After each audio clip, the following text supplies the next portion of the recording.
तर का म्हणता मंडळी, आज चाललो होतो आपण ITI मध्ये. मी जयदेवच्या बायकोला विचारलं कसा दिसत आहे.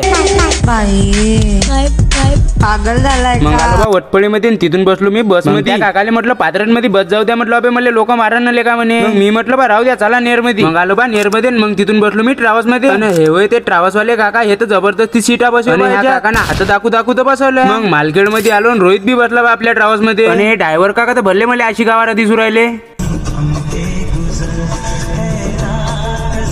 मग त्या काकाचे गाणे ऐकत ऐकत आलो बा आम्ही यवतमाळ मध्ये. त्या काकाचे गाणे सांगता कमेंट मध्ये कसे वाटले तर. मग तिथून उतरलो बा आम्ही संविधान चौकात ना आपला ITI धामणगाव रोडवर. आपल्या ITI पाशी गेलो, तिथे भेटले आपल्याला RJ ब्लॉगर यवतमाळचा. आणि या ब्लॉगरनं तर भलेच कानाले हात लावले होते बा. मग त्या RJ ब्लॉगरले टाटा करून आलो बा आम्ही ITI मध्ये. चला मग आता आपल्या ITI झाली सुट्टी. मग गेलो बा आम्ही तिथून चाय प्यायला. रोहित तर बोललाच फुकू फुकू चाय पे. चाय घी पिऊन बसलो बा आम्ही ऑटो मध्ये. हे काका